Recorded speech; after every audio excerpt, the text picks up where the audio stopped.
Hello everybody, my name is Swan. I am the owner of this channel and today's video is going to be a bit different from my usual video. And before we jump into the video, I have to say sorry to all of you, my subscriber. I have been gone for a year. University and internship is just a lot for me. There's so much happening in my life that I don't really have time to do anything with this channel at all. But hey, I'm back.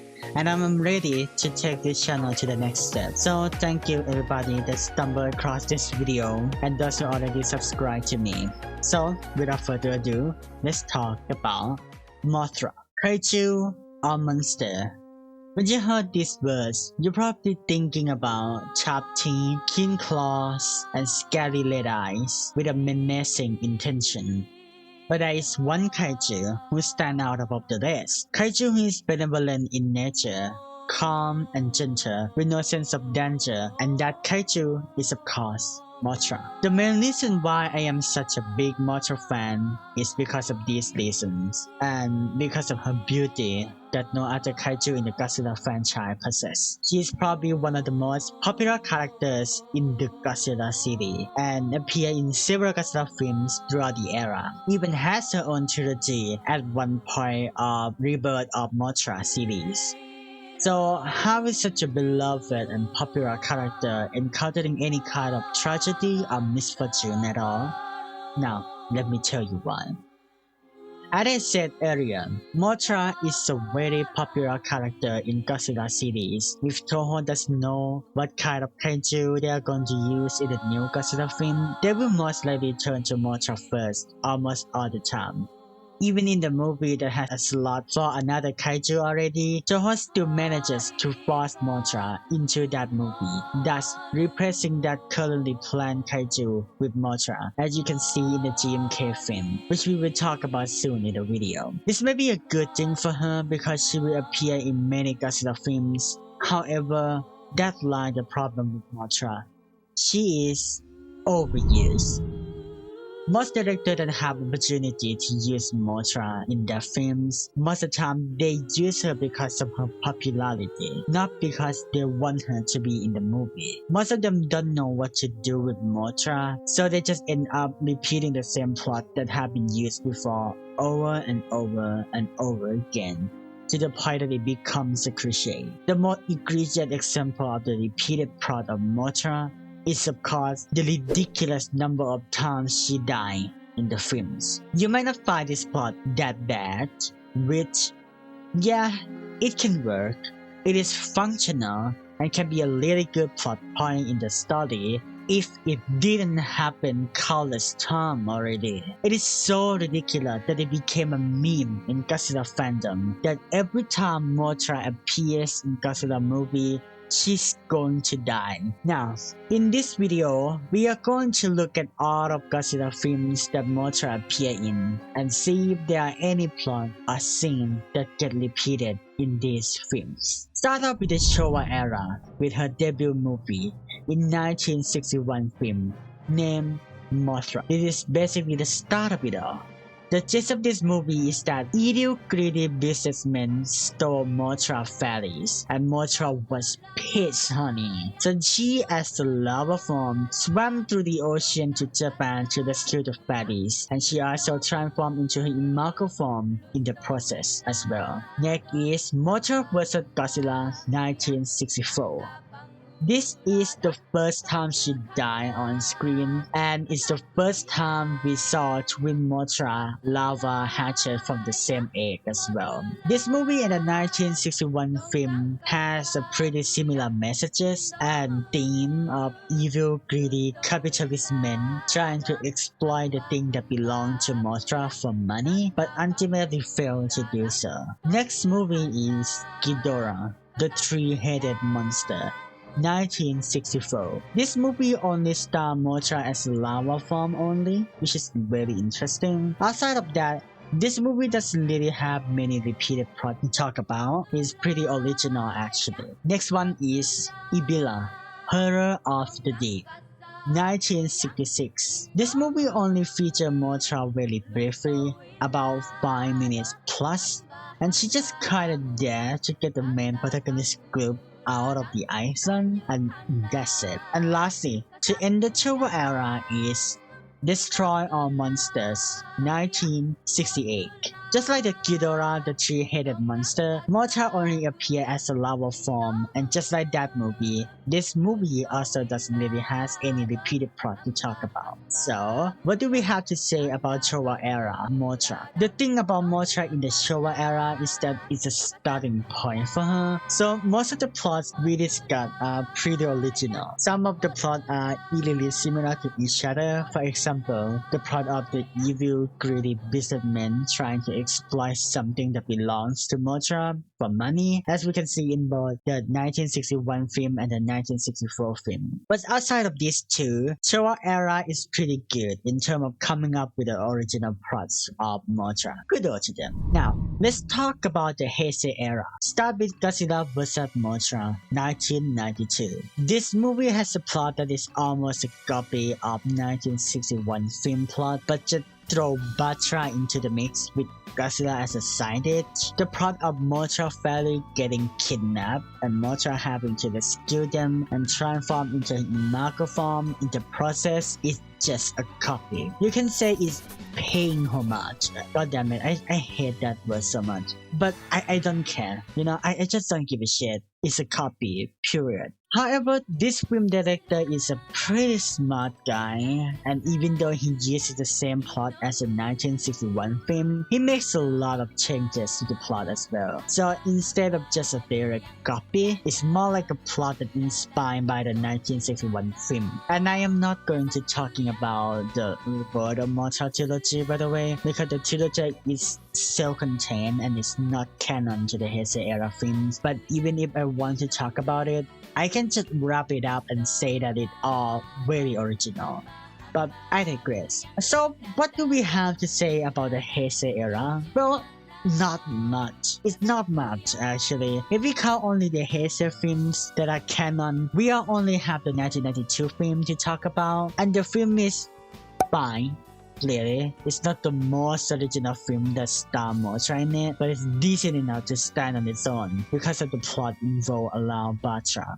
Now let's talk about the Millennium era, starting with Godzilla, Mothra, and King Ghidorah, Giant Monsters All Out Attack, 2001, or GMK for short. This film is probably the single most egregious example of liquor. The director, Mr. Shusuke Kaneko, originally wanted Godzilla to face off against Anguillus, Phalan, and Baragon. But Toho said, nah honey, these characters are not popular enough to get people's attention. Replace them with characters that is more popular. And so he did, by replacing Anguillus and Varan with Mothra and King Ghidorah respectively, making King Ghidorah a god of the sky and Mothra as a goddess of the sea? Like, how is she a goddess of the sea? She doesn't even have anything related to the sea at all. Well, this is a perfect example of a shoehorn. Both King Ghidorah and Mothra have no place in this film. They just get forced into the film by the higher up just because they want to make money. But when we talk about the plot itself, it is actually pretty original. I love the fact that it's more fantastical. The next movie is Godzilla Tokyo SOS, 2003. This movie, just like the 1992 film, has reused the same plot of one of the films in the Showa era. In the case of Tokyo SOS, it's a 1964 film, which is a plot about Mothra sacrificing herself for her two offspring, and the said offspring continue to fight with Godzilla. This is again a copy, just like the 1992 film situation, which is really disappointing.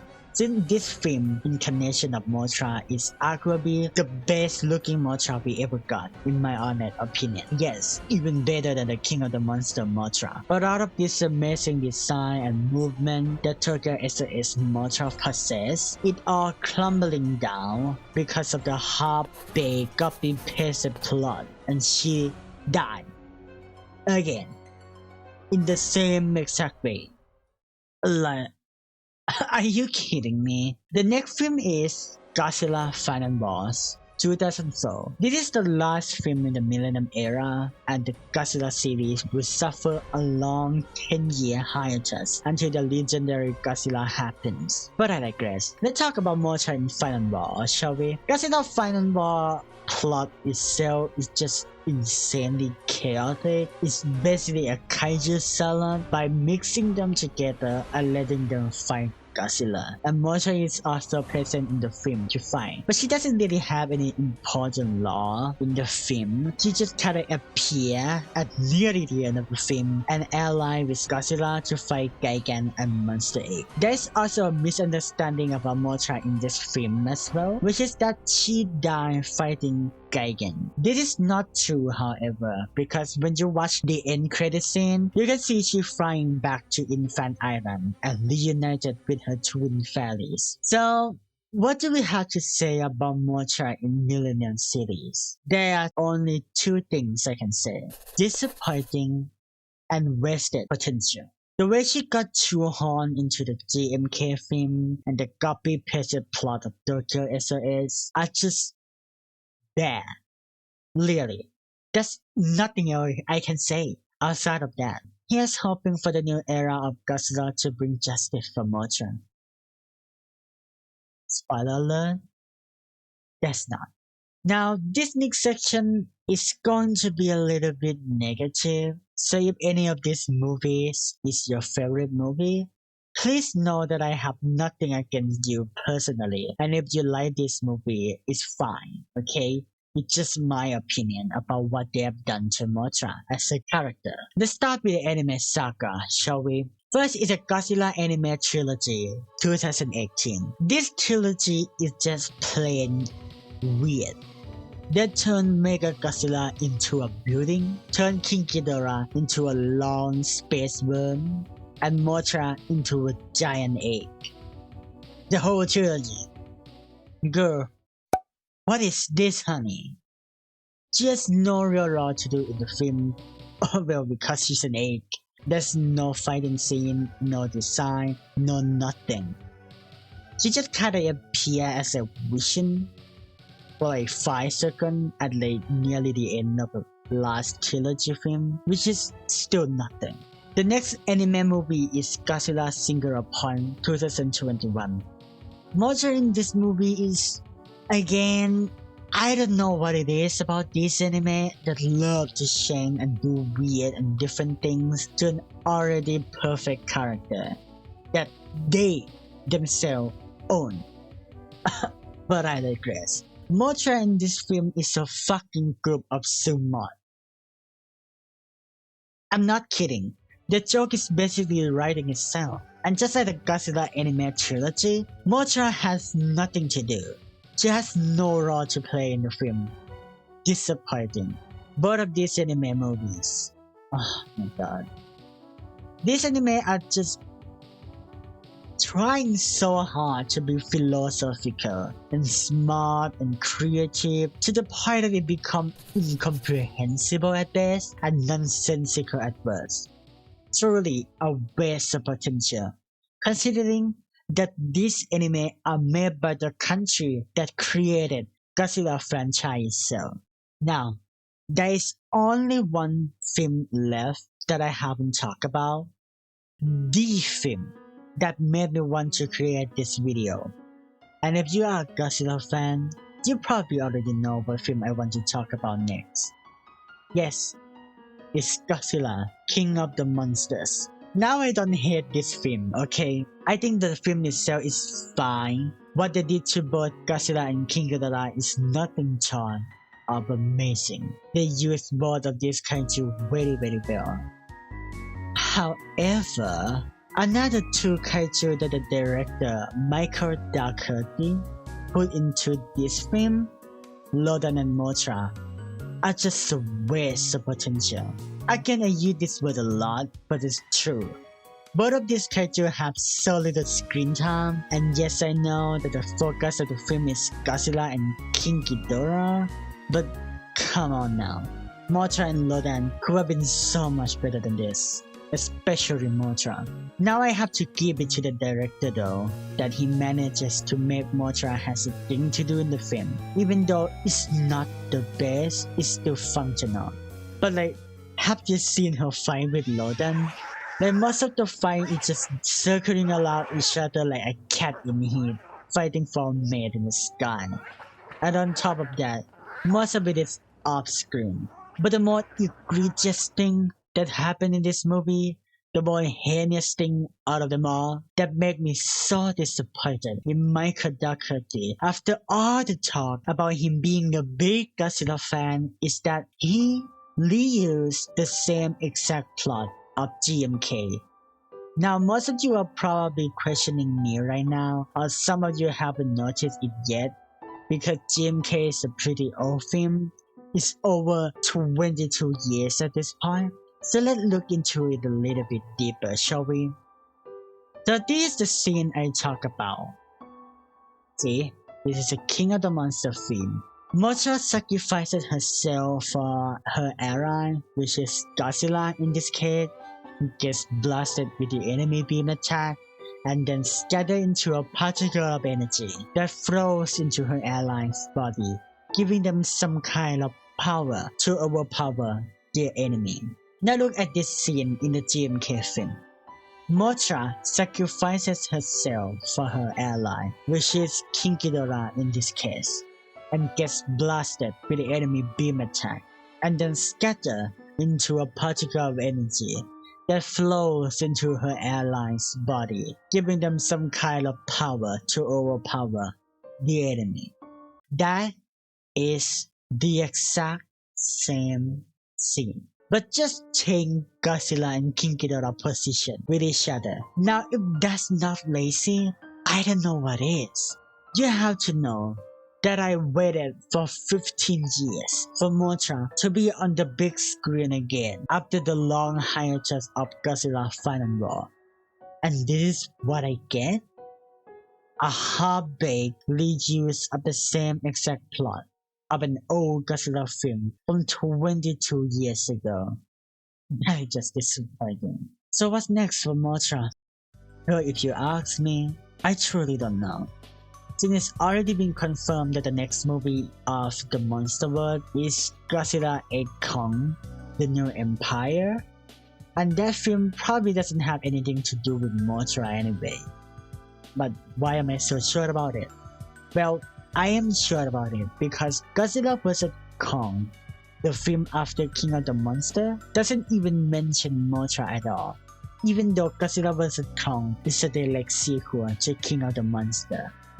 So the New Empire probably not going to have anything to do with not only Mothra, but any of the other characters that we've seen in the previous film either. But I'm glad to be wrong though, because I truly want to see other characters as well. And the fact that Mothra still has an egg left before she died in King of the Monster has already been confirmed by Michael Dougherty, the director of the King of the Monster itself. It's very reassuring that Mothra will eventually come back. Just depend on how long until she come back to the big screen again. Just please, the director, whoever you are in the future that has a chance to use Mothra in the new film, please, for the love of God, be original for once. And that is my take on Mothra writing in almost every single film she has ever been in. I may miss some of them, so please let me know if I missed some. And what about you? What do you think of Mothra's lighting as a whole? Let me know. And thank you so much for watching this video. If you like it, please like and subscribe. Bye bye.